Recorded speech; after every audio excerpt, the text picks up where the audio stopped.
സ്നേഹമുള്ള സഹോദരങ്ങളെ, ദിവ്യായ സന്നിധിയിലിരുന്നു കൊണ്ട് നാം ഇന്ന് ഈ രാത്രിയിൽ ദിവ്യാനാഥനെ സ്തുതിക്കുവാനും ആരാധിക്കുവാനും പുകഴ്ത്തുവാനും നന്ദി പറയാനുമായിട്ട് ഒന്നിച്ചു കൂടിയിരിക്കുകയാണല്ലോ. നമ്മുടെ ജീവിതത്തിലെ വലിയ ഒരു നിമിഷമാണിത്. കാരണം നമ്മൾ ദൈവത്തിൻ്റെ സന്നിധിയിലാണ്. ദൈവസന്നിധിയിൽ ഇരുന്നു കൊണ്ട് നല്ലവനായ ദൈവത്തെ സ്തുതിക്കുവാനായിട്ട്, ആരാധിക്കുവാനായിട്ട്, നന്ദി പറയുവാനായിട്ട് നമ്മൾ ശ്രമിക്കുകയാണ്. നമ്മുടെ ഈ സമയം പ്രയോജനപ്രദമായി ചെലവഴിക്കുവാനായിട്ട് പ്രചോദനം നൽകുന്നതാണ്, പ്രേരണ നൽകുന്നതാണ് ദിവ്യാന സഭയുടെ സഭാപിതാക്കന്മാരായ ബഹുമാനപ്പെട്ട ആലകുളത്തച്ഛൻ്റെയും പറയത്തച്ഛൻ്റെയും മാതൃക. ദിവ്യാന സന്നിധിയിൽ ഇരുന്നു കൊണ്ട് ശക്തി പ്രാപിച്ചവരാണ്, അനേകരെ മാനസാന്തരപ്പെടുത്തിയവരാണ്, അനേകർക്ക് പ്രകാശം നൽകിയവരാണ് അവർ. ദിവ്യാന സന്നിധിയിൽ എങ്ങനെ ഇരിക്കാം, എങ്ങനെ ഇരിക്കണം, എങ്ങനെയാണ് പ്രാർത്ഥിക്കേണ്ടതെന്ന് അവരുടെ ജീവിത മാതൃക നമുക്ക് കാണിച്ചു തരുന്നുണ്ട്. പ്രത്യേകിച്ച് നാളെ സഭാപിതാക്കന്മാരായ പെരുബഹുമാനപ്പെട്ട ജോസഫ് പറയത്തച്ഛൻ്റെ 41ാമത്തെ ചരവ് വാർഷികം ആചരിക്കുക. മരണത്തിന്റെ വാർഷികം എന്നതിനേക്കാൾ ഉപരിയായിട്ട് അദ്ദേഹം നല്ലവനായ ദൈവത്തിലേക്ക് തിരിച്ചു പോയതിൻ്റെ ആ ഓർമ്മയാണ് നമ്മൾ ആചരിക്കുന്നത്. ഈ അവസരത്തിൽ ബഹുമാനപ്പെട്ട പറയത്തച്ഛനെ പറ്റിയും ബഹുമാനപ്പെട്ട ആലകുളത്തച്ഛനെ പറ്റിയും നമ്മൾ ദിവ്യാന സന്നിധിയിൽ നിന്ന് ചിന്തിക്കുകയാണ്. അവിടെ ഓർമ്മ, അവരുടെ ശൈലം നമ്മെ സ്വന്തമാക്കുവാനായിട്ട് നമ്മെ സഹായിക്കുകയാണ്. തിരിച്ചും ഈ സമയത്ത് അവരെ പറ്റി ചിന്തിക്കുന്നത്, അവർ വിളങ്ങി പ്രകാശിച്ച സൂര്യങ്ങളെ പറ്റി ചിന്തിക്കുന്നത് നമുക്ക് വളരെയധികം പ്രചോദനം നൽകുന്നതാണ്. അവരുടെ ഭക്തിയും സ്നേഹവും ഉണ്ടാകണമെന്നില്ല. നമ്മൾ സഭാപിതാക്കന്മാരോടായ ആലക്കുളത്തച്ഛനോടും പറയത്തച്ഛനോടും ഭക്തിയുള്ളവരാണ് നിങ്ങൾ, അവരോട് പ്രാർത്ഥിക്കുന്നവരാണ് നിങ്ങൾ, അവരുടെ മാധ്യസ്ഥ ഇടുന്നവരാണ് നിങ്ങളെന്ന് എനിക്കറിയാം. എങ്കിൽ അവരെ പറ്റി കൂടുതൽ അറിയുന്നത് അവരോട് കൂടുതൽ ഭക്തി ഉണ്ടാകുവാനായിട്ട്, അവരെ കൂടുതൽ സ്നേഹിക്കുവാനായിട്ട്, ആദരിക്കുവാനായിട്ട് നമുക്ക് തീർച്ചയായിട്ടും പ്രേരണ നൽകും. അതുകൊണ്ടുകൂടിയാണ് നമ്മുടെ ഈ സമയം അവരുടെ ജീവിതത്തിലേക്ക് തിരിഞ്ഞു നോക്കുന്നത്. വിശ്വാസയെ അദ്ദേഹം പുണ്യവതിയുടെ ചരിത്രത്തെ പറ്റി നമ്മൾ വായിച്ചിട്ടുണ്ട്. അൽഫോൻസായുടെ നേർക്കുള്ള ഭക്തി പ്രചരിപ്പിച്ചത്, വളർത്തിയത് അവിടെയുള്ള കുട്ടികളാണ്. അൽഫോൻസാമയെ കണ്ടിട്ടുള്ള, അവരെ കേട്ടിട്ടുള്ള കുട്ടികളാണ് ആദ്യമായി അവരുടെ അടുത്തേക്ക് പോയി പ്രാർത്ഥിച്ചതും അവരോട് മാധ്യസ്ഥം തേടിയതും. അതുപോലെ തന്നെ ഈ നാട്ടുകാര് സഭാപിതാക്കന്മാരായ പെരുമാനപ്പെട്ട പറയത്തച്ഛനും ആലകുളത്തച്ഛനും ഈ സഭ സ്ഥാപിച്ച, ആദ്യമായി ജീവിച്ച, പ്രവർത്തിച്ച ഈ സ്ഥലത്തുള്ള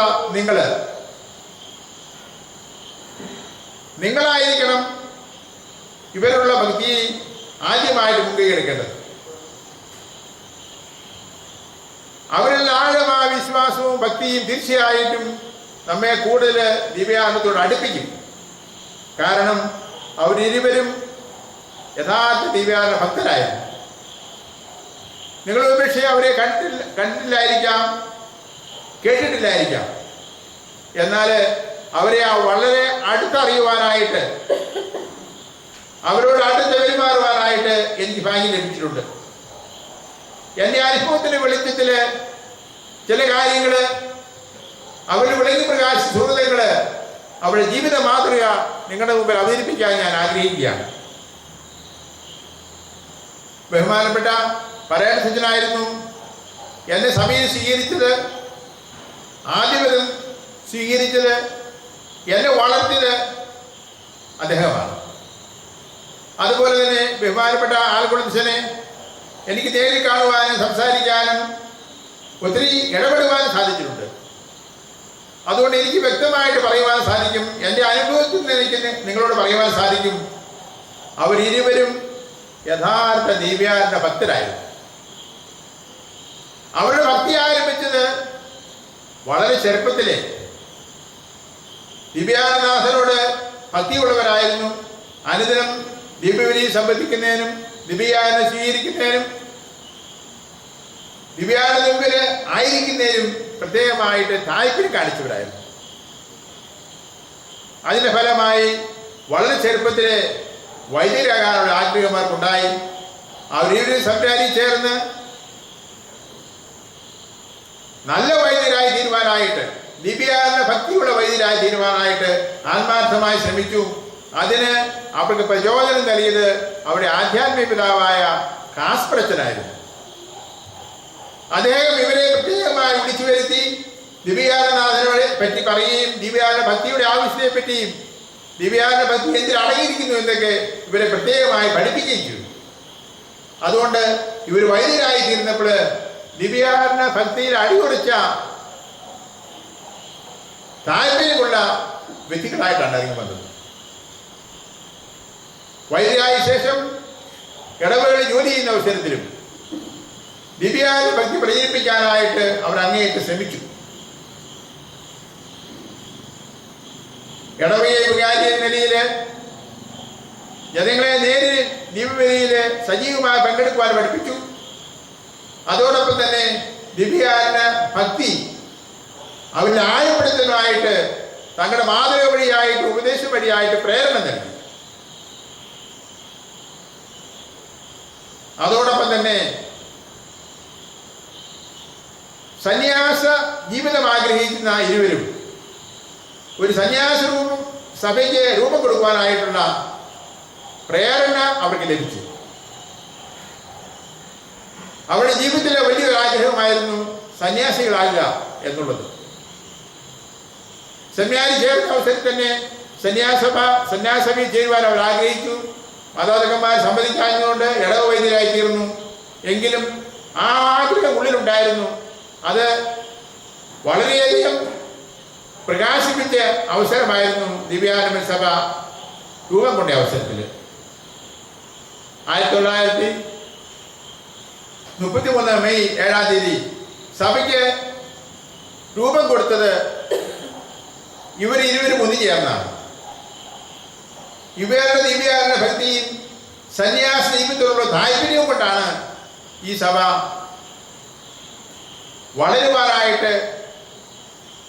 വളർത്തുവാനായിട്ട് സാധിച്ചത്. നമുക്കറിയാം, സന്യാസ വിളി എന്ന് പറയുന്നത് ഒരു പ്രത്യേകമായ ദാനമാണ്. ഇത് സന്യാസ വർഷം കൂടിയാണ്. സന്യാസ വർഷത്തില് സന്യാസത്തെ പറ്റി ചിന്തിക്കുവാനും സന്യാസിക്ക് വേണ്ടി പ്രാർത്ഥിക്കുവാനും വേണ്ടിയുള്ള വർഷമാണെന്ന് നമുക്കറിയാം. പരിശുദ്ധപിതാവ് ഇത് സന്യാസ വർഷമായിട്ട് പ്രഖ്യാപിച്ചിരിക്കുകയാണ്. കഴിഞ്ഞ നവംബർ 31 മുതൽ അടുത്ത വർഷം ഫെബ്രുവരി മാസം 2-ാം തീയതി വരെ സന്യാസ വർഷമായിട്ട് പ്രഖ്യാപിച്ചിരിക്കുകയാണ്. സന്യാസ സഭകളെ പറ്റി ഓർക്കുവാനായിട്ട്, സന്യാസ വിളിയെ പ്രോത്സാഹിപ്പിക്കുവാനായിട്ട്, സന്യാസികൾക്ക് വേണ്ടി പ്രാർത്ഥിക്കുവാനായിട്ട് മാറ്റിവെക്കപ്പെട്ട ഒരു വർഷമാണ്. ഈ സഭാപിതാക്കന്മാർ രണ്ടുപേർക്കും സന്യാസത്തോട് വലിയ താല്പര്യമുണ്ടായതുകൊണ്ട് വലിയ ത്യാഗം ചെയ്തതാണ് സന്യാസത്തിൽ പ്രവേശിച്ചത്. ബഹുമാനപ്പെട്ട ആൽക്കുളത്തച്ഛന് അഭിയുന്ന പിതാവിന്റെ സെക്രട്ടറിയായിട്ട് ജോലി ചെയ്തിരുന്നു. അതോടൊപ്പം തന്നെ ചങ്ങനാശ്ശേരി രൂപതയിൽ വളരെ പ്രശസ്തമായ രീതിയിൽ പല ജോലികളും ചെയ്തുകൊണ്ടിരുന്ന അവസരത്തിലാണ് അതെല്ലാം ഉപേക്ഷിച്ചിട്ട് സന്യാസഭയിലേക്ക് പ്രവേശിച്ചത്. അതുപോലെ ബഹുമാനപ്പെട്ട പറയണത്തച്ഛന് പല ഇടവുകളിലും സുസ്ഥിരമായ സേവനം ചെയ്ത വ്യക്തിയാണ്. തിരുവിലാരൂപയുടെ വികാരികളാകാമെന്ന് വാഗ്ദാനം കിട്ടിയ വ്യക്തിയാണ്. അതെല്ലാം ഉപേക്ഷിച്ചിട്ട് അദ്ദേഹം സന്യാസം ചേർന്നു. കാരണം സന്യാസത്തെ വിലമതിച്ചിരുന്നു. പ്രിയ സഹോദരങ്ങളെ, സന്യാസികളെ സഭ വിലമതിക്കുന്നുണ്ട്.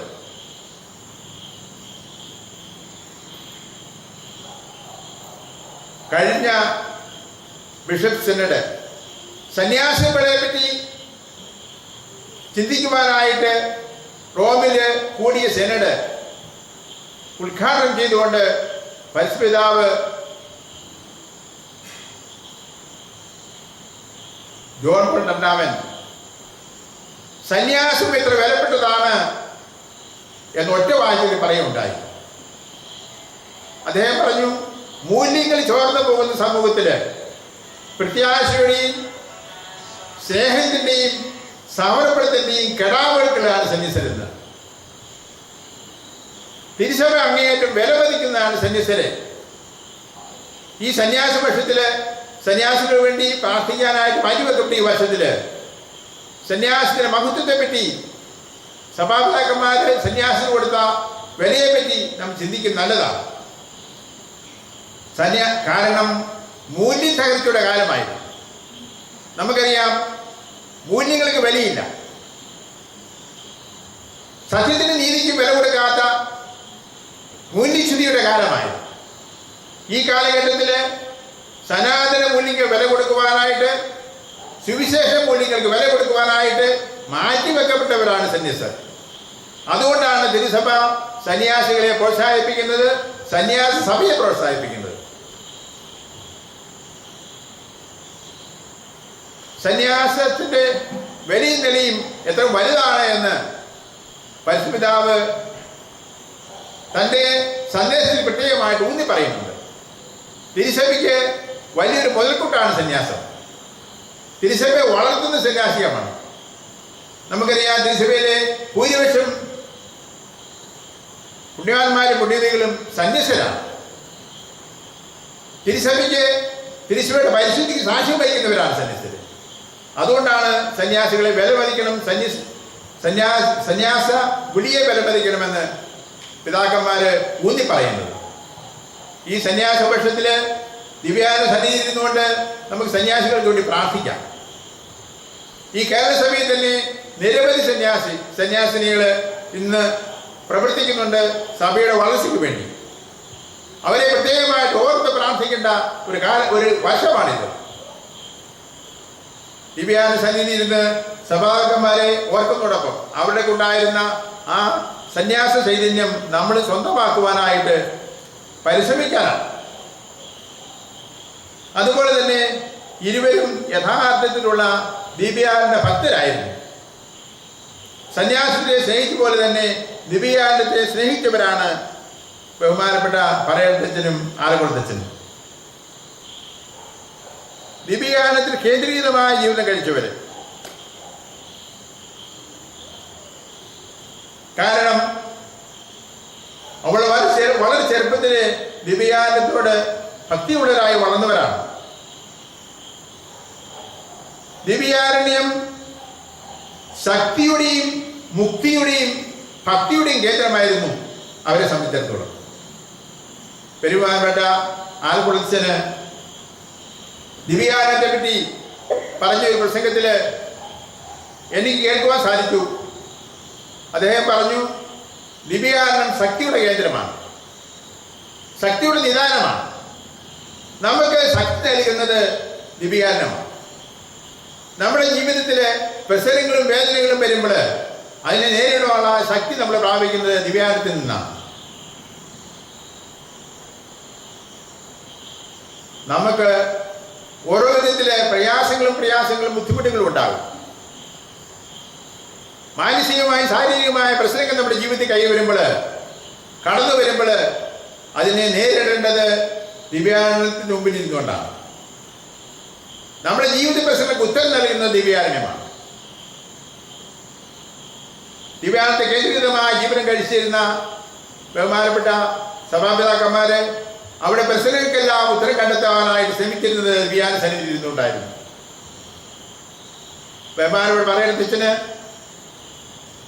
ദിവ്യാനന്ദ സഭയുടെ സുപീരിയറായിരുന്ന സഭയെ നയിച്ചുകൊണ്ടിരുന്ന കാലഘട്ടത്തിൽ വളരെയധികം പ്രശ്നങ്ങൾ നേരിടേണ്ടതായി വന്നിട്ടുണ്ട്.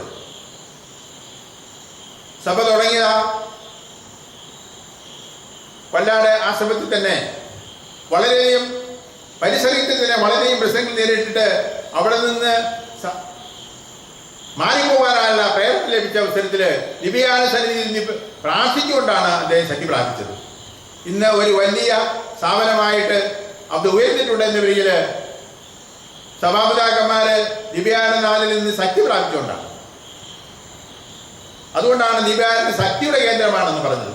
അവിടെ അനുഭവത്തിൽ നിന്നാണ് അവർ പറയുന്നത്. അതുപോലെ തന്നെ ദിവ്യാനന്ദം ഭക്തിയുടെ കേന്ദ്രമാണ്. എല്ലാവിധ ഭക്തിയുടെയും കേന്ദ്രം ദിവ്യാനന്ദമാണ്. നമുക്കറിയാം കൂദാശയുടെ കേന്ദ്രം ദിവ്യാനന്ദമാണ്. നമുക്ക് തിരുസഭയിൽ നിരവധി ഭക്തിയുണ്ട്, പുണ്യാന്മാരുടെ ഭക്തികളുണ്ട്. എന്നാൽ ദിവ്യാനന്ദത്തിലുള്ള ഭക്തിയാണ് അതിൻ്റെ എല്ലാം കേന്ദ്രമായിരിക്കുന്നത്. ശക്തി ലഭിക്കുന്നത് അവിടെ നിന്നാണ്. നമ്മുടെ ജീവിതത്തിൻ്റെയും കേന്ദ്രം ദിവ്യാനന്ദമായിരിക്കണം. അതുപോലെ തന്നെ ദിവ്യാനന്ദം മുക്തിയുടെ കേന്ദ്രമാണ്. മുക്തി പ്രാപിക്കുന്നത് ദിവ്യാനന്ദത്തിൽ നിന്നാണ്. കടങ്ങളും നമ്മുടെ പാപങ്ങളും മോചിക്കപ്പെട്ട് നമ്മൾ സ്വതന്ത്രരായി തീരുന്നത് ദിവ്യാനന്ദ സന്നിധിയിൽ ഇരുന്നുകൊണ്ടാണ്. ഈ സഭാപിതാക്കന്മാരുടെ ഈ ചൈതന്യം ദിവ്യാനന്ദത്തിലുള്ള ഭക്തി സ്വന്തമാക്കുമ്പോഴാണ് വാസ്തവത്തിൽ നമ്മൾ സഭാപിതാക്കന്മാരോട് സ്നേഹം കാണിക്കുന്നത്. ദിവ്യാനന്ദ സന്യാസികൾ എന്ന നിലയിൽ അവര് അങ്ങേയറ്റം ദിവ്യാനന്ദത്തെ ഭക്തി പ്രചരിപ്പിക്കാനായിട്ട് ദിവ്യാനന്ദത്തിൽ ആഴമായ സ്നേഹത്തിൽ വളരുവാനായിട്ട് ശ്രമിച്ചവരായിരുന്നു. ദിവ്യാനന്ദ സന്നിധിയിൽ പലപ്പോഴും നമുക്ക് നന്നായി പ്രാർത്ഥിക്കുവാൻ സാധിക്കാതെ വരുന്നത് എന്തുകൊണ്ടാണ്? പല വിചാരങ്ങളും ആലോചനകളും കടന്നു വരാറുണ്ട്. ഉറക്കവും ക്ഷീണമൊക്കെ തോന്നാറുണ്ട്. നാം ദൈവത്തിന്റെ സന്നിധിയിലാണെന്നുള്ള ബോധ്യമില്ലാതായി പോകുമ്പോഴാണ്.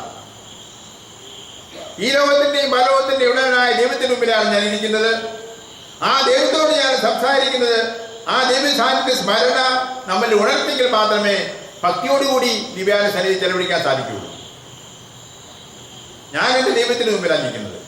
ഉന്നതനായ ഒരു വ്യക്തിയുടെ മുമ്പിൽ, ഒരു കളക്ടറിൻ്റെയോ ഒരു മിനിസ്റ്ററുടെ മുമ്പിൽ നിൽക്കുമ്പോൾ നമ്മൾ എത്രയോ താല്പര്യത്തോടു കൂടിയാണ്, ശ്രദ്ധയോടുകൂടിയാണ് ആ സമയം ചെലവഴിക്കുന്നത്. 5 മിനിറ്റ് എനിക്ക് കിട്ടിയിട്ടു പരിശുദ്ധാവനെ കാണാനേക്ക് അവസരം കിട്ടുമെന്ന് വിചാരിക്കുക. ആ അവസരം ഞാൻ എത്രയോ ഭക്തിയോടെ, ശ്രദ്ധയോടെ, ഭക്തിയോടെ ചെലവഴിക്കും. അങ്ങനെയെങ്കിൽ എല്ലാത്തിൻ്റെയും ഉടമനായ ദൈവത്തിന് മുമ്പിൽ ഞാൻ നിൽക്കുമ്പോൾ, ദിവ്യാന സന്നിധിയിൽ നിന്ന് പ്രാർത്ഥിക്കുമ്പോൾ എനിക്ക് ആഴമായ സ്നേഹവും ഭക്തിയും ഉണ്ടാകണം. കാരണം ഒരു ദൈവത്തിന് മുമ്പിൽ ഇരുന്നുകൊണ്ട് ദൈവത്തോടാണ് സംസാരിക്കുന്നത്, ദൈവമാണ് കേൾക്കുന്നത്. ആ വിശ്വാസം ഇല്ലാതായി പോകുമ്പോഴാണ്, ആ ചൈതന്യം ഇല്ലാതായി പോകുമ്പോഴാണ് നമുക്ക് പ്രാർത്ഥിക്കാൻ പറ്റാതെ വരുന്നത്.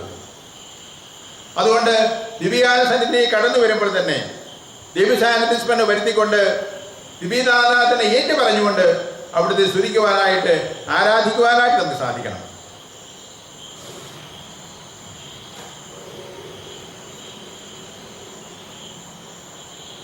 ഒരിക്കല് ജോൺ മരിയ വിയാനി ഒരു പാവപ്പെട്ട മനുഷ്യനോട്, ഒരു പാവപ്പെട്ട കർഷകന് എന്നും വന്ന് പള്ളിയിൽ പ്രവേശിച്ച് പ്രാർത്ഥിക്കാറുണ്ട്. അദ്ദേഹത്തോട് ചോദിച്ചു, നീ എന്താ പ്രാർത്ഥിക്കുന്നത്? എല്ലാ ദിവസവും നീ പള്ളിയിലേക്ക് പോകുന്നുണ്ടല്ലോ, നീ എന്നതാ പ്രാർത്ഥിക്കുന്നത് എന്ന് ചോദിച്ചപ്പോൾ ആ പാവപ്പെട്ട മനുഷ്യന് ജോൺ മരിയ വിയാനിയോട് പറഞ്ഞു, അച്ഛാ, എനിക്ക് പ്രാർത്ഥിക്കാനൊന്നും അറിയില്ല. ഞാൻ ദിവ്യാന സന്നിധിയിലേക്ക് കടന്നിട്ട് ഞാൻ ഈശോയെ നോക്കും, ഈശോ എന്നെയും നോക്കും. ഇതാണ് എൻ്റെ പ്രാർത്ഥന. കുറേ സമയം ഈശോയെ നോക്കിക്കൊണ്ടിരിക്കുക. ഈശോ എന്നെ നോക്കുന്നുണ്ടെന്ന് എനിക്ക് തോന്നുന്നുണ്ട്. പ്രിയപ്പെട്ടവരെ, ഇതാണ് ദിവ്യാന ഭക്തി എന്ന് പറയുന്നത്. ദിവ്യാന സന്നിധിയിൽ ഇരുന്നുകൊണ്ട് ദിവ്യനാഥനെ കാണുവാനായിട്ട്, കേൾക്കുവാനായിട്ട് സാധിക്കുക. അങ്ങ് അകലിയിരിക്കുന്ന ഒരു ദൈവമല്ല, 2000 വർഷത്തിന് മുമ്പ് ജീവിച്ചു മരിച്ച ഒരു ദൈവമല്ല. ഇന്ന് എന്നോടുകൂടി ഇരിക്കുന്ന, എൻ്റെ പരിസരങ്ങൾ അറിയുന്ന, എന്നെ ആത്മാർത്ഥമായി സ്നേഹിക്കുന്ന എൻ്റെ ദൈവം, എൻ്റെ കൂട്ടുകാരൻ, ആ കൂട്ടുകാരന് മുമ്പിലാണ് ഞാൻ ഇരിക്കുന്നത് എന്ന ഒരു ചിന്തയുണ്ട് എന്ന വരിയിൽ ദിവ്യാനുസന്നിധി നമുക്ക് സമയം നന്നായി ചെലവഴിക്കാൻ സാധിക്കും. നമ്മൾ പലരും മണിക്കൂറുകൾ ദിവ്യാനുസന്നിധി ചെലവഴിക്കുന്നതാണ്. ആ മണിക്കൂർ എങ്ങനെയാണ് ചെലവഴിക്കുന്നത് എന്ന് വിലയിരുത്തുന്നത് നല്ലതാണ്. ദിവ്യാനുഭക്തി ഞാൻ വളരുന്നുണ്ടോ? ദിവ്യാനന്ദനെ ഞാൻ കാണുന്നുണ്ടോ? കേൾക്കുന്നുണ്ടോ? ഞാൻ ഓർക്കുന്നുണ്ട്, ഞാൻ മിഷനറി ജോലി ചെയ്തുകൊണ്ടിരുന്ന അവസരത്തിൽ പാവപ്പെട്ട കർഷകനോട് ചോദിച്ചു, അച്ഛന് വളരെയധികം സമയം കുർബാനവുമായി ചെലവഴിക്കുന്നുണ്ടല്ലോ, പള്ളിയിൽ ചെലവഴിക്കുന്നുണ്ടല്ലോ, അച്ഛൻ ഈശോയെ കണ്ടിട്ടുണ്ടോ? ഈശോയെ കണ്ടിട്ടുണ്ടോ എന്ന് ആ ചോദ്യം എന്നെ ഞെട്ടിപ്പിക്കും ഒരു തരത്തിൽ. കാരണം ഒരു കണ്ട അനുഭവം എനിക്കുണ്ടോ? ദൈവത്തെ കണ്ട അനുഭവം, ദൈവത്തെ കേട്ട അനുഭവം, അത് നമ്മൾ സമ്പാദിക്കണം. എങ്കിൽ മാത്രമേ ദിവ്യാനുസന്നിധിയിൽ ഇരുന്ന് ഭക്തിയോടെ ഇരിക്കുവാനായിട്ട് പ്രാർത്ഥിക്കുവാൻ സാധിക്കുള്ളൂ. നാം ദൈവത്തോട് സംസാരിക്കുന്ന പോലെ ദൈവം നമ്മോട് സംസാരിക്കാൻ അനുവദിക്കണം. It is terrible to meet the lord. നിങ്ങൾ കേട്ടിട്ടുണ്ട്, കർത്താവിനെ കണ്ടുമുട്ടുന്ന ഭയാനകമാണ് എന്ന്. കർത്താവിനെ കണ്ടുമുട്ടാൻ പലർക്ക് പേടിയാണ്. തുറന്ന് കർത്താവിനോട് കർത്താവ് ഞാൻ എന്ത് ചെയ്യണമെന്ന് ചോദിക്കാനായിട്ട്. നമ്മൾ പലരും കർത്താവിനോട് പറയുന്നുണ്ട്, പക്ഷെ കർത്താവ് പറയുന്നത് നമ്മൾ കേൾക്കുന്നുണ്ടോ? സഭാപിതാക്കന്മാർ ഇരുവരും കർത്താവിനെ കേൾക്കാൻ ശ്രമിച്ചവരായിരുന്നു. കർത്താവിനോട് പറയുന്നത് പോലെ തന്നെ കർത്താവ് പറയുന്നത് കേൾക്കുവാൻ ശ്രമിക്കുക. Encounter with Christ. കർത്താവിനെ കണ്ടുമുട്ടുക, കർത്താവിനെ സ്വരം ശ്രമിക്കുക. It is terrible to meet the lord. കർത്താവിനെ കണ്ടുമുട്ടുന്ന ഭയാനകമാണ്. കാരണം അവിടുന്ന് പലതും നമ്മോട് ആവശ്യപ്പെടും. നമ്മുടെ ജീവിതത്തിൽ തിരുത്തൽ വരുത്തുവാനായിട്ട്, നമ്മുടെ ജീവിതത്തിൽ നവീകരണം വരുത്തുവാനായിട്ട്, നമ്മുടെ കുറവുകൾ മാറ്റുവാനായിട്ട് അവിടുന്ന് ആവശ്യപ്പെടും. കർത്താവിന്റെ സ്വരം കേട്ടെങ്കിലേ ജീവിതത്തിൽ മാറ്റം വരുള്ളൂ. നമ്മൾ കേട്ടിട്ടുണ്ട്, listening prayer is a transforming prayer. കേൾക്കുന്ന പ്രാർത്ഥിക്കുക മാത്രമേ ജീവിതത്തിൽ മാറ്റം വരുത്താൻ പറ്റുള്ളൂ. ദൈവത്തിന്റെ സ്വരം കേൾക്കണം. ദൈവം എന്നോട് എന്താണ് ആവശ്യപ്പെടുന്നത്? ഈ കാര്യത്തിൽ ഞാൻ എന്ത് ചെയ്യണം? എൻ്റെ ഇതിൽ ചിന്താഗതി ശരിയാണോ? എൻ്റെ പ്രവർത്തന ശൈലി ശരിയാണോ? അവിടെ കർത്താവിനെ കേട്ട് എൻ്റെ ജീവിതത്തിൽ മാറ്റം വരുത്തുവാനായിട്ട് ശ്രമിക്കണം. എങ്കിൽ മാത്രമേ നമ്മൾ കുർബാനവുമായി ചെലവഴിച്ചാൽ ഫലദായകമാകുകയുള്ളൂ. ജീവനാഥനെ കേൾക്കുവാനായിട്ട് അവിടുത്തെ മുമ്പിലെ കുറേ സമയം നന്നായി ചെലവഴിക്കുവാനായിട്ട് നമുക്ക് സാധിക്കുക. ദിവ്യാനന്ദനാഥന്റെ മുമ്പിൽ ഇരിക്കുന്നത് നമുക്ക് യഥാർത്ഥത്തിൽ പ്രകാശവും പ്രചോദനവും നൽകുന്നതാണ്.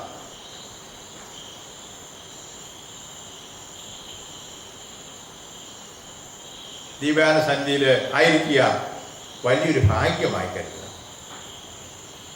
നമുക്കറിയാം, പരമടത്തച്ഛന് പറയുമായിരുന്നു, ദിവ്യാനസന്നിധിയിൽ ഒരു നിമിഷം ചെലവഴിക്കുന്നത് ഈ ലോകത്തിൽ വെച്ച് ജീവിക്കുന്ന ഏറ്റവും വലിയ ഭാഗ്യമാണ് എന്ന്.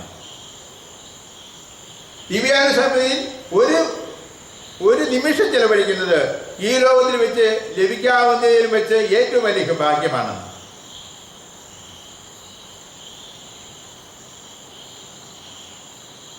നമുക്ക് തോന്നാറുണ്ടോ? കർത്താവിന് മുമ്പിൽ ഇരിക്കുന്നത് ഏറ്റവും വലിയ ഭാഗ്യമായിട്ട്, ഏറ്റവും വലിയ അനുഗ്രഹമായിട്ട് തോന്നുക. ഒരു ദൈവത്തിന്റെ മുമ്പിൽ ഇരിക്കുന്നത് അനുഗ്രഹമായിട്ട് തോന്നണം തീർച്ചയായിട്ടും. അതുകൊണ്ടാണ് അദ്ദേഹത്തിന്റെ പ്രാർത്ഥനയായിരുന്നു നമ്മൾ ദിവ്യാന ഗീതത്തിൽ പാടുന്നത്. നിന്റെ മുമ്പിൽ ഒരു നിമിഷം എത്രയോ ശ്രേഷ്ഠം, വർണ്ണനാതീതം അതിന്റെ മാധുരി ഓർത്താൽ, പൂവിലെ സൗഭാഗ്യമെല്ലാം ഒന്നു ചേർന്നാലും ഒന്നുമല്ല എന്നറിയുന്നു പരമസ്നേഹമേ.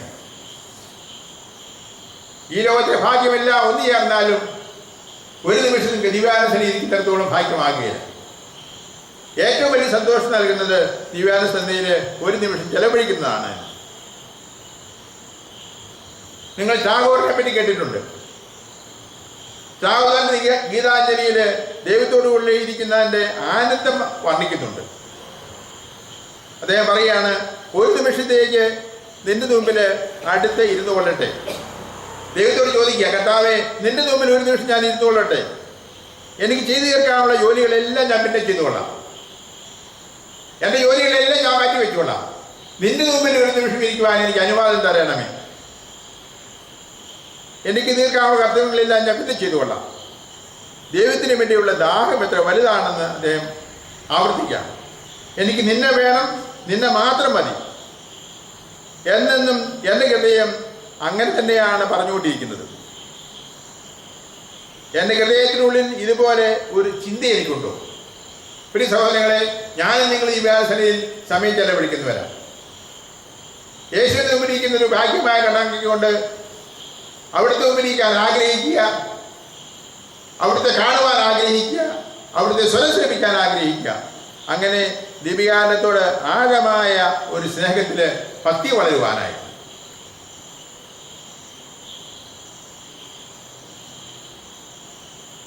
ബഹുമാനപ്പെട്ട ആലക്കുളത്തച്ഛന് ദിവ്യാനന്ദത്തോട് വളരെ ഭക്തിയുള്ള വ്യക്തിയായിരുന്നു. മണിക്കൂറുകളെ ദിവ്യാനന്ദ സന്നിധി ചെലവഴിക്കുന്ന വ്യക്തിയായിരുന്നു.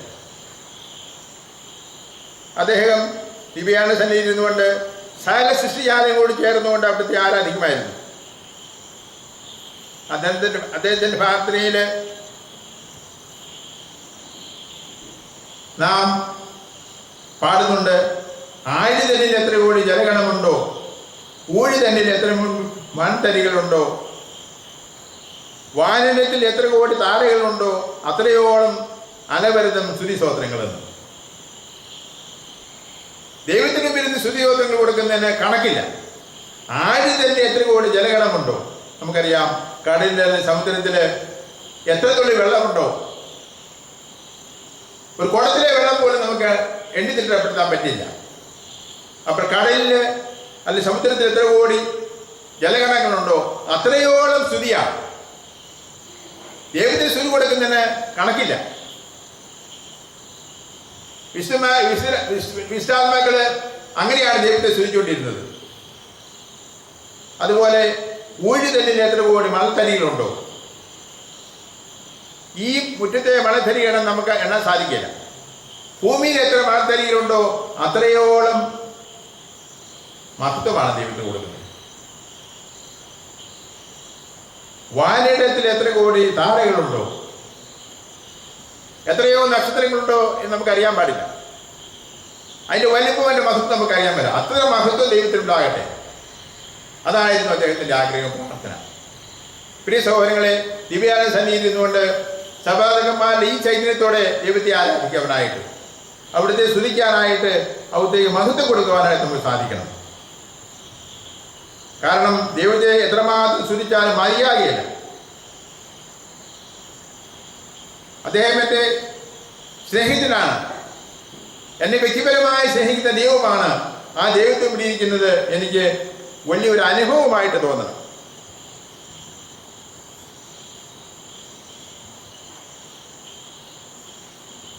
നിങ്ങൾ ഒരുപക്ഷെ കേട്ടുണ്ടായിരിക്കാം മിസ്റ്റർ തോമസ് അക്വിനാസിനെ പറ്റി. അദ്ദേഹം ഒരു വലിയ പണ്ഡിതനായിരുന്നു, ദൈവശാസ്ത്രജ്ഞനായിരുന്നു. ആദ്യകാലങ്ങളിൽ ദൈവശാസ്ത്രത്തെ പറ്റിയുള്ള പഠനം ആരംഭിച്ച കാലങ്ങളിൽ വളരെയധികം പുസ്തകങ്ങളൊന്നും പഠിക്കുവാനായിട്ടില്ലായിരുന്നു. അദ്ദേഹം ദിവ്യകാരണത്തെ പറ്റിയും ദൈവിക സത്യങ്ങളെ പറ്റിയും പഠിച്ചത് ദിവ്യാനന്ദ സന്നിധിയിൽ നിന്നുകൊണ്ടാണ്. മറ്റൊരു റെഫറൻസ് പുസ്തകമൊന്നുമില്ലായിരുന്നു. സക്രാരിയിലേക്ക് ചില അവസരങ്ങളിൽ സക്രാരി തുറന്ന് തലയിട്ടിട്ട് അതിനെ യേശുവോട് ചോദിക്കുമായിരുന്നു. എല്ലാ വിജ്ഞാനത്തിൻ്റെ ഉറവിടമായ ദൈവം വഴിയുണ്ട് എന്ന ബോധ്യത്തോടുകൂടി ദിവ്യാനന്ദനോട് പ്രാർത്ഥിക്കുമായിരുന്നു.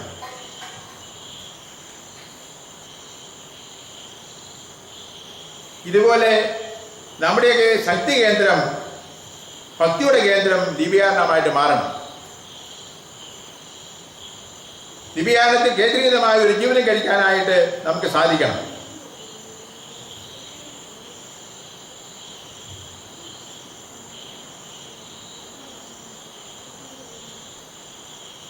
സ്നേഹമുള്ള സഹോദരങ്ങളെ,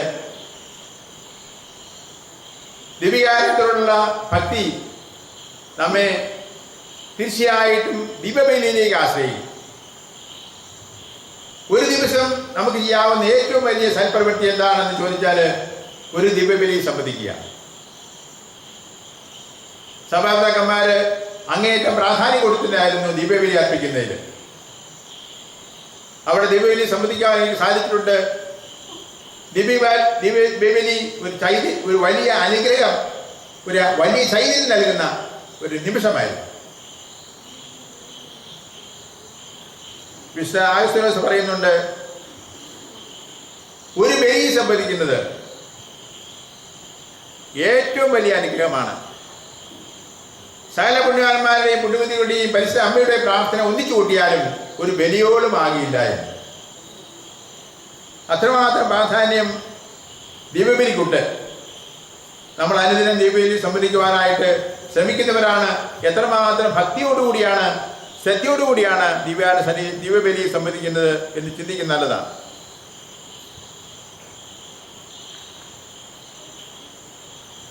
ദിവ്യകാരണ സന്നിധിയിൽ നിന്ന് വളരെയധികം ഉൾക്കാഴ്ചകൾ നേടിയ വ്യക്തിയായിരുന്നു ബഹുമാനപ്പെട്ട ആലപ്പുഴത്തച്ഛൻ. അദ്ദേഹം യഥാർത്ഥത്തിൽ ഭാരതത്തിലെ തന്നെ ഒരു വലിയ ദൈവശാസ്ത്രജ്ഞനായിരുന്നു. അദ്ദേഹത്തെപ്പറ്റി പലരും ശരിയായിട്ട് പഠിച്ചിട്ടില്ല. അദ്ദേഹത്തിന് കിട്ടിയ ഉൾക്കാഴ്ചകള് വളരെ വർഷങ്ങൾക്ക് ശേഷമാണ് മറ്റുള്ളവർക്ക് മനസ്സിലാകുന്നത്. പരിശുദ്ധപിതാവ് ജോൺ പോൾ II പുറപ്പെടുവിച്ച സ്നേഹത്തിന്റെ ഉദാശ ചാക്രിലേഖനത്തില് അദ്ദേഹം പറയുന്ന പല ഉൾക്കാഴ്ചകളും വർഷങ്ങൾക്ക് മുമ്പ് ബഹുമാനപ്പെട്ട ആലപ്പുഴ പറഞ്ഞ കാര്യങ്ങളായിരുന്നു. വർഷങ്ങൾക്ക് മുമ്പ് ആ ഉൾക്കാഴ്ചകൾ അദ്ദേഹത്തിന് ലഭിച്ചത് പ്രാർത്ഥനയിൽ നിന്നാണ്. അതുകൊണ്ടാണ് ദിവ്യകാരണത്തെ പറ്റി ആഴമായ പഠനം ഉണ്ടായിരുന്ന വ്യക്തിയായിരുന്നു ആലപ്പുഴത്തച്ഛൻ. അദ്ദേഹം നിരവധി പുസ്തകങ്ങൾ എഴുതിയിട്ടുണ്ട്. ആ പുസ്തകങ്ങളിൽ കടന്നുപോയാൽ നമുക്ക് കാണാൻ സാധിക്കും അദ്ദേഹത്തിന് ഉൾക്കാഴ്ച ഇത്ര വലുതായിരുന്നു എന്ന്. ഈ സഭാപിതാക്കന്മാരെ പറ്റി ഓർക്കുന്ന ഈ അവസരത്തിൽ അവരുടെ ചൈതന്യം, അവർക്കുണ്ടായിരുന്ന ദിവ്യകാരണത്തിലുണ്ടായിരുന്ന ഭക്തി നമുക്ക് സ്വന്തമാക്കാനായിട്ട് പരിശ്രമിക്കണം. നമ്മൾ ദിവ്യകാരണ സന്നിധിയിലാണിപ്പോൾ. നിങ്ങൾ മണിക്കൂറുകളെ ദിവ്യകാരണ സന്നിധിയിൽ സമയം ചെലവഴിക്കുന്നുണ്ട്. ആ സമയം എനിക്ക് വിലപ്പെട്ടതായിട്ട് കണക്കാക്കാനായിട്ട്, ദിവ്യകാരണത്തിന് ഉൾക്കാഴ്ചകൾ ലഭിക്കാനായിട്ട്, എൻ്റെ ജീവിതത്തിൽ നവീകരണം വരുത്തുവാനായിട്ട് എന്നെ അത് പ്രേരിപ്പിക്കണം, സഹായിക്കണം. പരിശുദ്ധ പരമാദിവികാരത്തിന് പരിശുദ്ധ പരമാദിവികാരത്തിന് പരിശുദ്ധ പരമാദിവികാരത്തിന്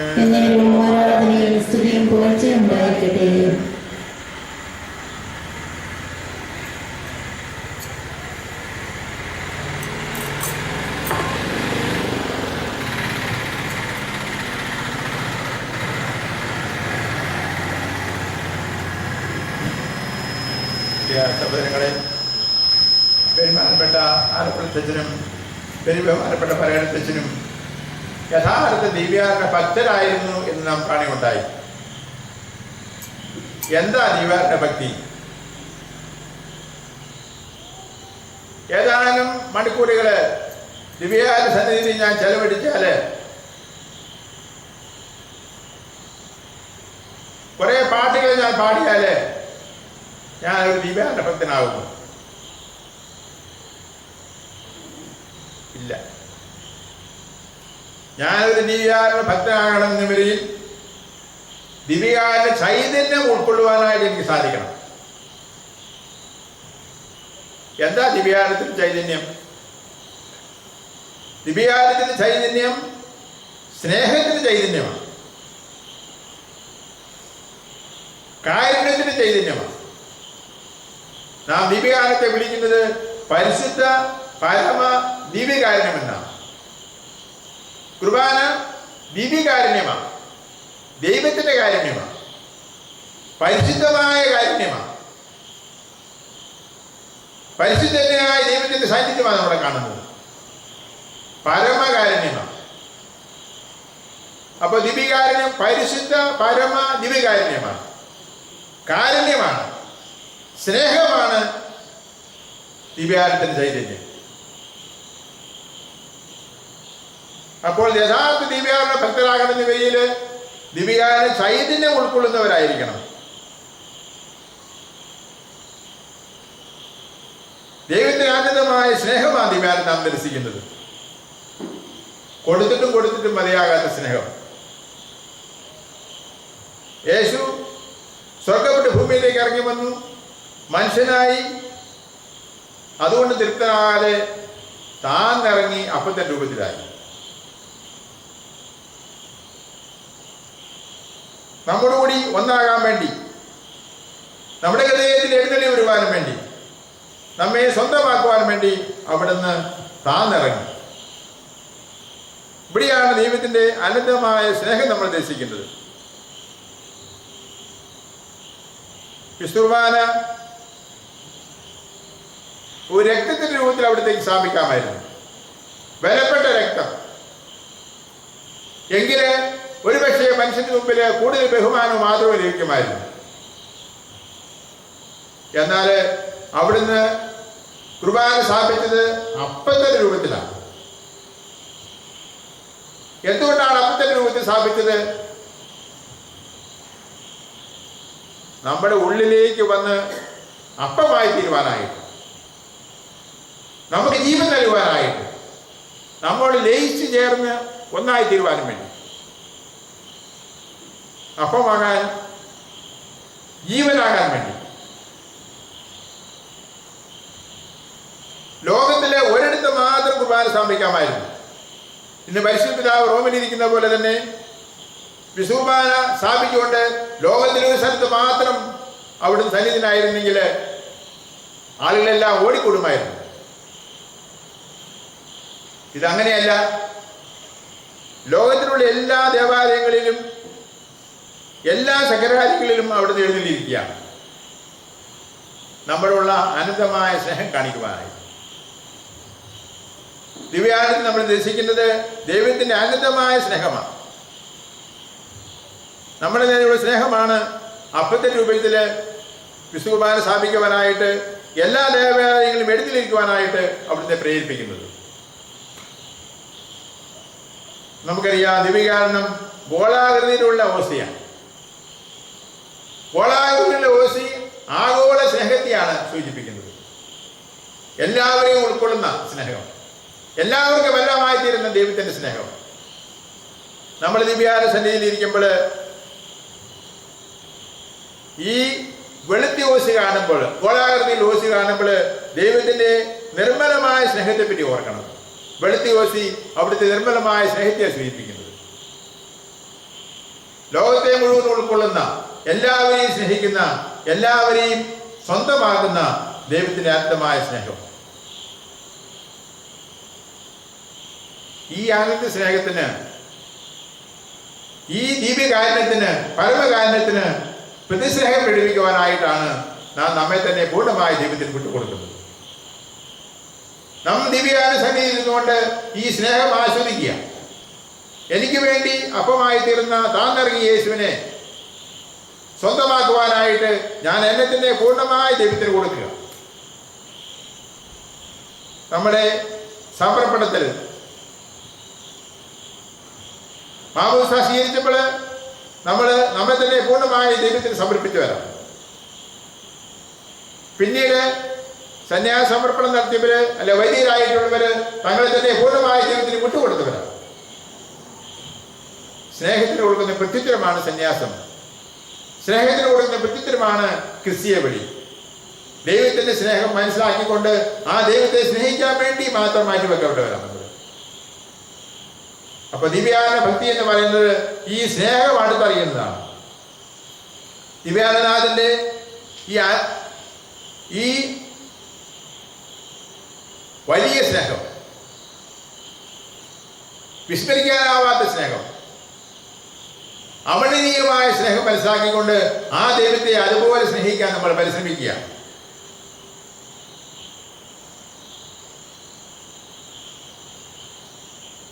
യേശു തന്നെ മുഴുവനായി നമുക്ക് നൽകിയ പോലെ നമ്മൾ മുഴുവനായി ദൈവത്തിന് കൊടുക്കുക. യേശു അപ്പം എടുത്ത് മുറിച്ച് ശിഷ്യന്മാർ കൊണ്ട് അരുളി ചെയ്തു, നിങ്ങളിത് വാങ്ങി ഭക്ഷിക്കുക. സ്വയം നൽകി യേശു തന്നെ മുറിച്ച് വിഭജിച്ച് നൽകി. ഇതുപോലെ ഞാനും മറ്റുള്ളവർക്ക് വേണ്ടി എന്നെ തന്നെ മുഴുവനായിട്ട് നൽകുവാനായിട്ട് എനിക്ക് സാധിക്കണം. മുറിച്ച് വിഭജിച്ച് നൽകുക. യേശു പറഞ്ഞു, ഇതെന്റെ ശരീരമാകുന്നു, നിങ്ങൾ വാങ്ങി ഭക്ഷിക്കുവിൻ. ഞാൻ എൻ്റെ സഹോദരങ്ങളുടെ മുമ്പിൽ പറയണം, ഞാൻ നിങ്ങൾക്ക് വേണ്ടി എന്നെ തന്നെ സമർപ്പിക്കുക. ഞാൻ ജീവിക്കുന്നത് എനിക്ക് വേണ്ടിയല്ല, മറ്റുള്ളവർക്ക് വേണ്ടിയായിരിക്കണം. Being for others. ദിവ്യാനന്ദന്റെ ചൈതന്യം ഈ പങ്കുവെക്കലിന്റെ ചൈതന്യം, സ്വയം നൽകുന്ന ചൈതന്യം, പൂർണ്ണമായി മറ്റുള്ളവർക്ക് വിട്ടുകൊടുക്കുന്ന ചൈതന്യം. നമ്മൾ ദിവ്യാന ഭക്തരാണെന്നവരിൽ ദൈവത്തിൻ്റെ ഈ പങ്കുവെക്കുന്ന സ്നേഹത്തിൽ പങ്കുവെക്കുന്നവരായിരിക്കണം.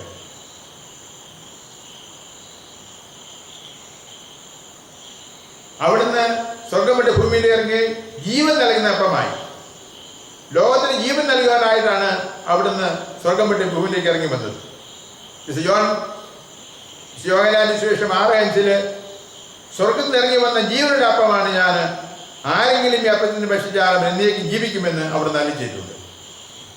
ജീവൻ നൽകുന്ന അപ്പമാണ്, ജീവിപ്പിക്കുന്ന അപ്പം. നമ്മളെല്ലാവരും അനുദിനം കുർബാന സ്വീകരിക്കുന്നവരാണ്. ഈ ജീവന്റെ അപ്പമാണ് സ്വീകരിക്കുന്നത്. അതുവഴിയായിട്ട് എനിക്ക് ജീവൻ ലഭിക്കുന്നുണ്ടോ? എൻ്റെ പ്രശ്നങ്ങൾക്ക് ഉത്തരം എനിക്ക് കണ്ടെത്താൻ സാധിക്കുന്നുണ്ടോ? എന്നെ പ്രചോദിപ്പിക്കുന്ന, എനിക്ക് ജീവൻ നൽകുന്ന അപ്പമായിട്ട് അനുഭവപ്പെടാറുണ്ടോ? ലോകത്തിന് ജീവൻ നൽകുന്ന അപ്പമായി വിശുകുർബാന സ്വീകരിച്ച് നമ്മളും ജീവൻ പ്രാപിക്കുന്നവരാകണം. ദിവ്യാനത്തിൻ്റെ ഭക്തരാകണമെന്ന വരിയിൽ ഈ ദിവ്യാന ചൈതന്യം, സ്നേഹത്തിൻ്റെ ചൈതന്യം, ഈ പങ്കുവെക്കലിൻ്റെ ചൈതന്യം നമ്മൾ സ്വന്തമാക്കിയെങ്കിൽ മാത്രമേ യഥാർത്ഥ ദിവ്യാന ഭക്തരായി നമ്മൾ മാറിയുള്ളൂ.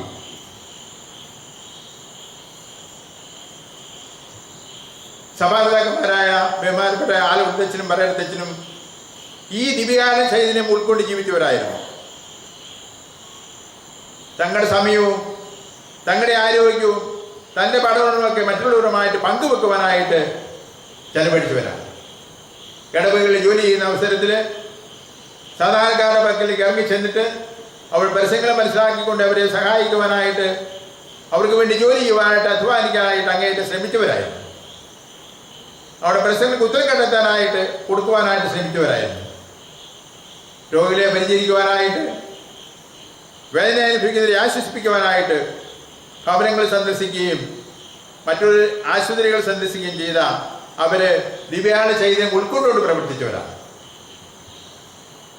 നാമും അവരെ അനുകരിച്ചുകൊണ്ട് മറ്റുള്ളവർക്ക് വേണ്ടി ജീവിക്കാനായിട്ട് ശ്രമിക്കുന്ന വ്യക്തികളായിരിക്കണം.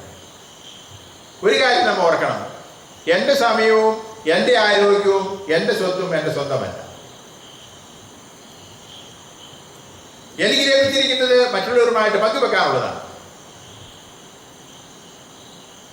ഞാൻ എന്തായിരിക്കുന്നു അത് മറ്റുള്ളവർക്ക് വേണ്ടി ജീവിക്കാൻ വേണ്ടി കൂടിയാണ്. എൻ്റെ ആരോഗ്യവും എൻ്റെ കഴിവും എൻ്റെ പഠനവും ഒക്കെ ഞാൻ മറ്റുള്ളവരുമായിട്ട് പങ്കുവെക്കാനായിട്ട് തയ്യാറാകുന്ന വ്യക്തിയാകണം. ദിവ്യാന ചൈതന്യം ഉൾക്കൊള്ളുന്നവരാണെന്നവരിൽ പങ്കുവെക്കുന്ന ചൈതന്യം ഉൾക്കൊള്ളുന്നവരായിരിക്കണം. അതുപോലെ ദിവ്യകാരുണ്യം സ്വയം ശൂന്യവൽക്കരണത്തിന്റെ ചൈതന്യമാണ്. ഏറ്റവും വലിയ ശൂന്യവൽക്കരണം ലോകത്തിൽ നമ്മൾ കാണുന്നത് ദിവ്യകാരുണ്യത്തിലാണ്. ഫിലിപ്പിയർക്കുള്ള ലേഖനത്തിൽ 2:6 നാം വായിക്കുന്നുണ്ട്, ദൈവത്തിന്റെ രൂപത്തിലായിരുന്നെങ്കിലും അവൻ ദൈവമായുള്ള സമാനത വലിയ കാര്യമായി പരിഗണിക്കാതെ തന്നെ ശൂന്യനാക്കിക്കൊണ്ട് ദാസന്റെ രൂപം സ്വീകരിച്ചു. മനുഷ്യന്റെ വാത്സല്യ സാഹസത്തിലായി. അതുകൊണ്ട് തൃപ്തനാകാതെ നമുക്ക് ആത്മീയ ഭക്ഷണം നൽകുവാൻ വേണ്ടി അപ്പത്തിൻ്റെ രൂപത്തിലേക്ക് താഴ്ന്നിറങ്ങും. ഇവിടെയാണ് നാം ശൂന്യവൽക്കരണത്തിൻ്റെ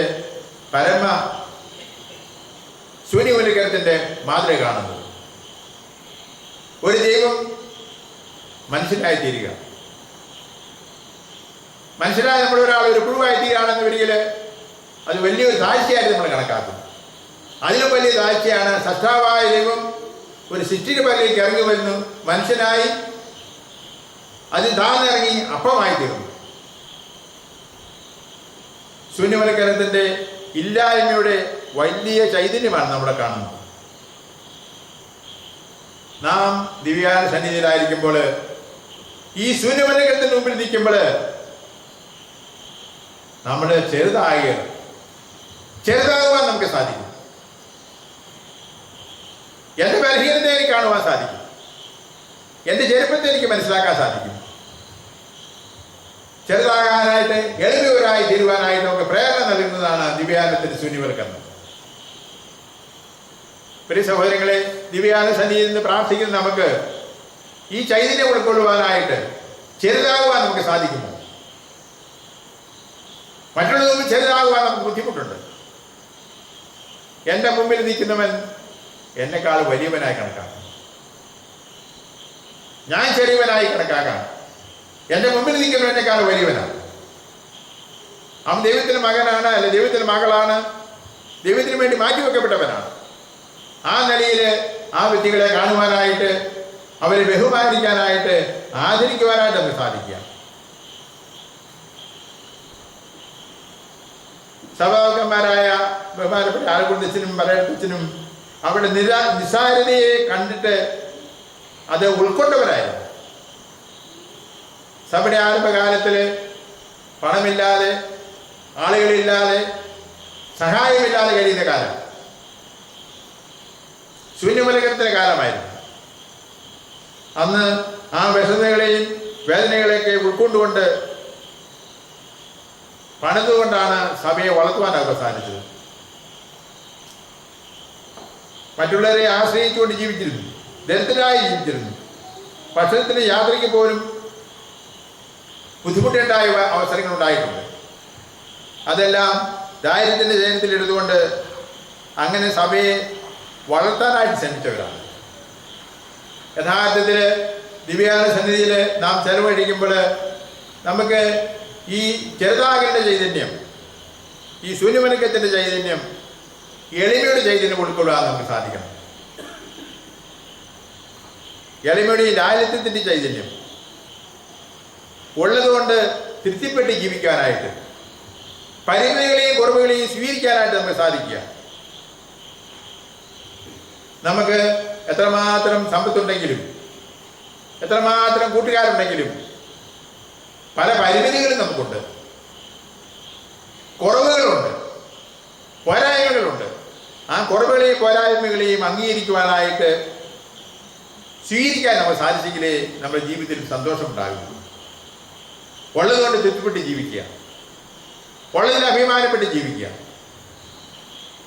സന്തോഷകരമായി ജീവിക്കുന്ന ഒരു ജീവിതം, അതാണ് സമാധാനപരമായ ഒരു കുടുംബ ജീവിതത്തിന് നമ്മെ പ്രേരിപ്പിക്കുന്നത്. അതുപോലെ തന്നെ കഠിനാധ്വാനം ചെയ്യുവാനുള്ള ഒരു പ്രേരണ നമുക്ക് ലഭിക്കണം. ചെറുതായെങ്കിൽ മാത്രമേ, നമ്മുടെ പരിമിതികളെ നമ്മൾ സംബന്ധിച്ചെങ്കിൽ മാത്രമേ അധ്വാനിച്ച് വലുതാകാൻ നമ്മൾ ശ്രമിക്കുന്നവരാകുള്ളൂ. യേശുവിൻ്റെ ജീവിതം നമുക്കറിയാം, അധ്വാനത്തിൻ്റെ ജീവിതമായിരുന്നു. ആ മാതൃകയാണ് നമ്മൾ സ്വീകരിക്കേണ്ടത്. അധ്വാനത്തെ സ്നേഹിക്കുവാനായിട്ട്, നമ്മെ ഏൽപ്പിച്ച ഉത്തരവാദിത്തങ്ങളെ സ്വന്തമാക്കുവാനായിട്ട്, അതിൽ അഭിമാനം കൊള്ളുവാൻ സാധിക്കുക. എൻ്റെ സമയവും എൻ്റെ കഴിവും എൻ്റെ ആരോഗ്യവും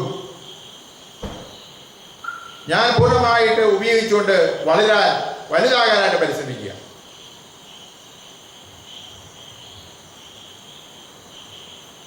ദിവ്യാനത്തിൻ്റെ ഈ ശൂന്യവൽക്കരണത്തിൻ്റെ ചെറുതാകലിൻ്റെ ചൈതന്യം നമ്മുടെ ജീവിതത്തിൽ സ്വന്തമാക്കി കഴിയുമ്പോൾ നമുക്ക് വളർച്ചയുണ്ടാകും. ദിവ്യാംഗനാഥനെ പോലെ ജീവിതത്തിൽ സന്തോഷം കണ്ടെത്തുവാനായിട്ട് നമുക്ക് സാധിക്കും.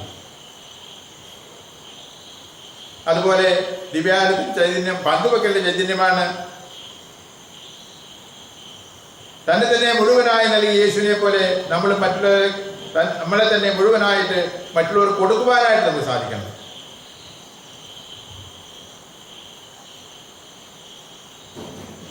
സഭാപിതാക്കന്മാരുടെ ചരിത്രത്തിലേക്ക് നോക്കുമ്പോൾ നമുക്ക് കാണാൻ സാധിക്കും, അവർ ഉള്ളതുകൊണ്ട് പങ്കുവെച്ച് ജീവിച്ചവരായിരുന്നു. ഇടവയിലെ ജോലി ചെയ്യുന്ന അവസരത്തിലും ദിവ്യാന സഭയിലേക്ക് പ്രവേശിച്ച ശേഷവും ഉള്ളതിൽ നിന്ന് മറ്റുള്ളവർക്ക് പങ്കുവെക്കുവാനായിട്ട് അങ്ങേയറ്റം താല്പര്യം കാണിച്ചവരായിരുന്നു. ബഹുമാനപ്പെട്ട ആളെ കൊളുത്തിൻ നിങ്ങൾ ഒരു പക്ഷേ കേട്ടിട്ടുണ്ടായിരിക്കാം. അദ്ദേഹം എല്ലാ ദിവസവും വൈകുന്നേരങ്ങളിൽ ആഹാര സാധനങ്ങളുമായിട്ട് പാവപ്പെട്ട വീടുകളിൽ പോയി പങ്കുവെക്കുമായിരുന്നു. തന്നെ സമീപിക്കുന്നവർക്കെല്ലാം നൽകുവാനായിട്ട് സഭാപിതാക്കന്മാർ തയ്യാറായിരുന്നു. ഉള്ളതുകൊണ്ട് തൃപ്തിപ്പെട്ട് ജീവിച്ച് മറ്റുള്ളവരെ കൂടി തൃപ്തിപ്പെടുത്തുവാനായിട്ട് തങ്ങളുടെ സ്വത്ത്, തങ്ങളുടെ കഴിവ് മറ്റുള്ളവരുമായിട്ട് പങ്കുവെക്കാനായിട്ട് പരിശ്രമിക്കുന്നവരായിരുന്നു. ഒരു കാര്യം നാം നോക്കണം, ദൈവം നമുക്ക് തനിക്കുന്ന സമ്പത്ത് നമുക്ക് സ്വന്തമായി ഉപയോഗിക്കാവുന്നതല്ല. അതിനൊരു സാമൂഹിക വശമുണ്ട്. എൻ്റെ പണവും എൻ്റെ കഴിവുകളും ഞാൻ എൻ്റെ സഹോദരങ്ങളുമായിട്ട് പങ്കുവെക്കണം.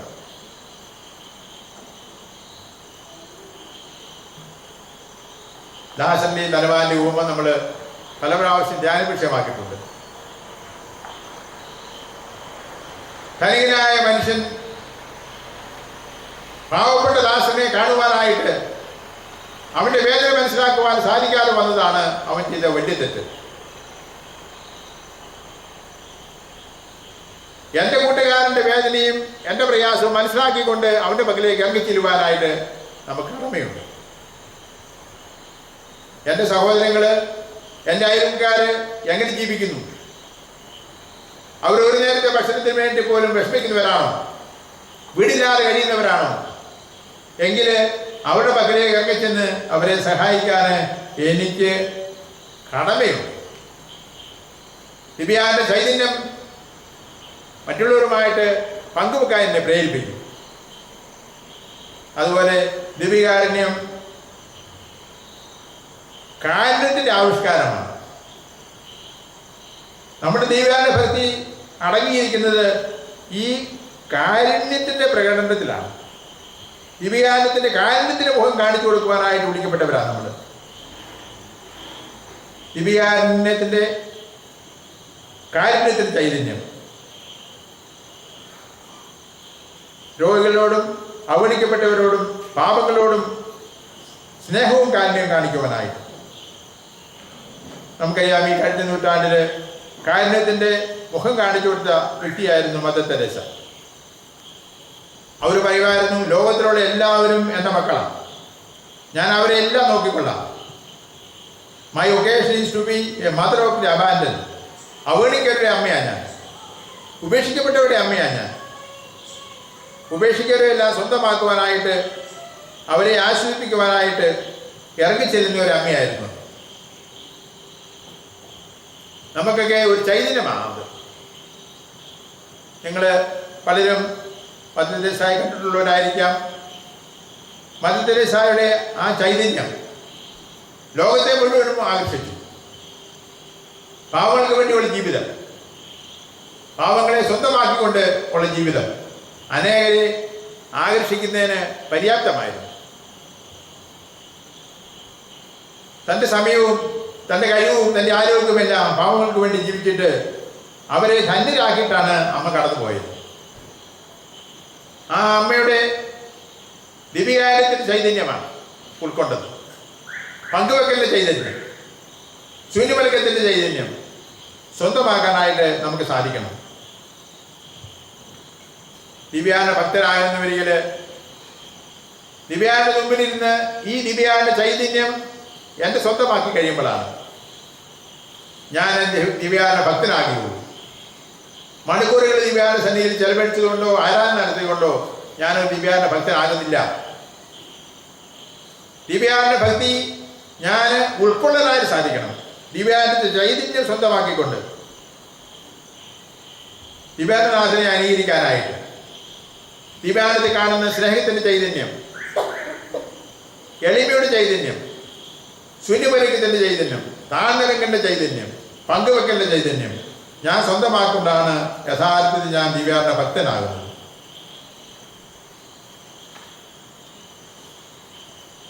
സഭാപിതാക്കന്മാര് ദിവ്യാനത്തെ കേന്ദ്രീകൃതമായ ജീവിതം കഴിച്ചവരായിരുന്നു.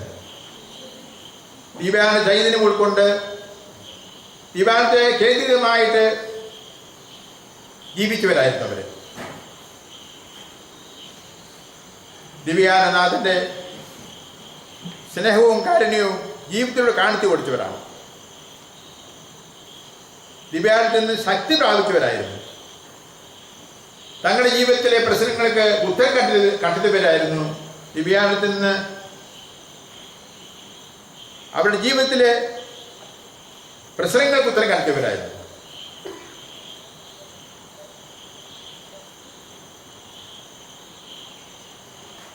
പിന്നെ സഹോദരങ്ങളെ, ദിവ്യാന സന്നിധിയിൽ ഇരുന്നുകൊണ്ട് നമ്മുടെ സഭാപിതാക്കന്മാരെ ഓർക്കുമ്പോൾ അവരുടെ ചൈതന്യം സ്വന്തമാക്കാനായിട്ട് നമുക്ക് പരിശ്രമിക്കാം. ദിവ്യാന സന്നിധിയിൽ മണിക്കൂറിൽ ചെലവഴിച്ചിരുന്നുകൊണ്ട് ദിവ്യാനനാഥന്റെ സ്നേഹം സ്വന്തമാക്കുവാനായിട്ട്, ദിവ്യാനനാഥനെ പോലെ മറ്റുള്ളവരെ സ്നേഹിക്കാനായിട്ട്, ദിവ്യാനനാഥനെ പോലെ മറ്റുള്ളവർക്ക് വേണ്ടി ജീവിക്കാനായിട്ട് അവർ പരിശ്രമിച്ചിരുന്നു. ബഹുമാനപ്പെട്ട പരമേശ്വരന്റെ ഓർമ്മദിനം ആചരിക്കുകയാണ് നമ്മൾ.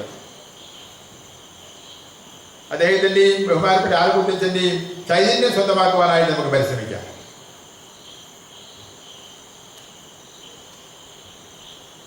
നമ്മള് ദിവ്യാനത്തിന് മുമ്പിലിരുന്ന്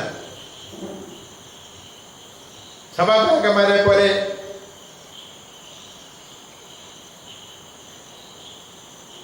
ശക്തി പ്രാപിക്കാനായിട്ട്, നമ്മുടെ പ്രശ്നങ്ങൾക്ക് ഉത്തരം കണ്ടെത്താനായിട്ട് നമുക്ക് സാധിക്കണം. ഒരു സഹോദരങ്ങളെ, നാം എല്ലാവരും വേദനിക്കുന്നവരാണ്, ഒരു തരത്തില്ലെങ്കിൽ വേറൊരു തരത്തിൽ. എനിക്കും നിങ്ങൾക്കും ഉണ്ട് ബുദ്ധിമുട്ടുകൾ, പ്രശ്നങ്ങളുണ്ട്. വേദനയില്ലാത്തൊരാരുമില്ല. ഏതെങ്കിലും തരത്തിൽ വേദന അനുഭവിക്കുന്നവരാണ് ഞാനും നിങ്ങളും. പ്രശ്നങ്ങളുണ്ട്, പ്രശ്നങ്ങളില്ലാത്തൊരാരുമില്ല. പരാജയങ്ങളും ജീവിതത്തിലുണ്ടാകാം. നമ്മുടെ പരാജയങ്ങളിലും വേദനകളിലും നമുക്ക് ഉത്തരം നൽകുന്നത് ദിവ്യാനമായിരിക്കണം. അധ്വാനിക്കുന്നവരും ഭാരം വഹിക്കുന്നവരുമായ നിങ്ങൾ എല്ലാവരും എൻ്റെ അടുക്കൽ വരുവിൻ, ഞാൻ നിങ്ങളെ ആശ്വസിപ്പിക്കാമെന്നാണ് ആലോചിച്ചിരിക്കുന്നത്. ഞാൻ നിങ്ങളും അധ്വാനിക്കുന്നവരാണ്, ഭാരം വഹിക്കുന്നവരാണ്, പ്രശ്നമുള്ളവരാണ്. നമ്മുടെ എല്ലാ പ്രശ്നങ്ങൾക്ക് ഉത്തരം ദിവ്യാനനാഥന് കാണാൻ സാധിക്കണം. അവിടെ ആശ്വാസം കണ്ടെത്താൻ സാധിക്കണം. അവിടെ സമാധാനം കണ്ടെത്താൻ സാധിക്കണം. ശക്തി പ്രാപിക്കാൻ സാധിക്കണം. മണിക്കൂറുകൾ ദിവ്യാന സന്നിധിയിൽ ഇരുന്നുകൊണ്ട് നമുക്ക് ദിവ്യാനനാഥനിൽ നിന്ന് ശക്തി പ്രാപിക്കാൻ സാധിക്കുന്നുണ്ടോ? ചൈതന്യം കൊടുക്കാൻ സാധിക്കുന്നുണ്ടോ? ആ സ്നേഹത്തെ വളരുവാൻ നമുക്ക് സാധിക്കുന്നുണ്ടോ? നമുക്ക് ആത്മാർത്ഥമായി ചിന്തിക്കാം. ദിവ്യാന മുമ്പിൽ ഇരുന്നുകൊണ്ട് വ്യക്തിപരമായി നമുക്ക് ഓരോരുത്തർക്ക് നമ്മെ തന്നെ പരിശോധിക്കാം. ഞാൻ എത്രമാത്രം ദിവ്യാന ഭക്തിയിൽ വളർന്നു? ഞാൻ യഥാർത്ഥ ദിവ്യാന ഭക്തനാണോ? ആത്മാർത്ഥമായി ഞാൻ യേശുവിനെ സ്നേഹിക്കുന്നുണ്ടോ? എല്ലാ അവസ്ഥകളെക്കാളും എല്ലാ സമ്പത്തിനേക്കാളും ഉപരിയായിട്ട് ദൈവത്തെ സ്നേഹിക്കാൻ എനിക്ക് സാധിക്കുന്നുണ്ടോ? യേശു പത്രോസിനോട് ചോദിച്ചു, നീ എല്ലാവരെക്കാളും അധികമായി എന്നെ സ്നേഹിക്കുന്നുണ്ടോ എന്ന്. ഇന്ന് ദിവ്യാനനാഥൻ എന്നോട് നിങ്ങളോട് ചോദിക്കുകയാണ്, നീ എല്ലാവരെക്കാളും വരെയായിട്ട് എല്ലാത്തിനും ഉപരിയായിട്ട് നീ എന്നെ സ്നേഹിക്കുന്നുണ്ടോ? പത്രോസ് പറഞ്ഞ പോലെ, കർത്താവേ, നീ അറിയുന്നുവല്ലോ എന്ന് എനിക്ക് പറയാൻ സാധിക്കുമോ? വിചാരങ്ങളെയും വികാരങ്ങളെയും അറിയുന്ന ദൈവത്തിന് മുമ്പിൽ നിന്നുകൊണ്ട് ഞാൻ എല്ലാത്തിനും ഉപരിയായി നിന്നെ സ്നേഹിക്കുന്നുണ്ട്, എല്ലാ അവസ്ഥകളെക്കാളും വ്യക്തികളെക്കാളും സമ്പത്തിനേക്കാളും ഉപരിയായി നിന്നെ സ്നേഹിക്കുന്നുണ്ട് എന്ന് നമുക്ക് പറയാൻ സാധിക്കുമോ? ആത്മാർത്ഥമായ സ്നേഹം മുഴുവൻ ആ ദൈവത്തിനെ സമർപ്പിച്ചുകൊണ്ട് ജീവിക്കാനായിട്ട് സാധിക്കണം നമുക്ക്.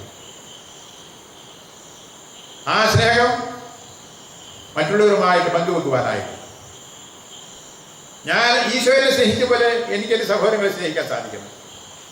നിങ്ങൾ പരസ്പരം സ്നേഹിക്കുവിൻ, ഞാൻ നിങ്ങളെ സ്നേഹിച്ച പോലെ നിങ്ങൾ പരസ്പരം സ്നേഹിക്കാൻ യേശു പറഞ്ഞിരിക്കുന്നു. ഞാൻ നിങ്ങളെ സ്നേഹിച്ചതുപോലെ.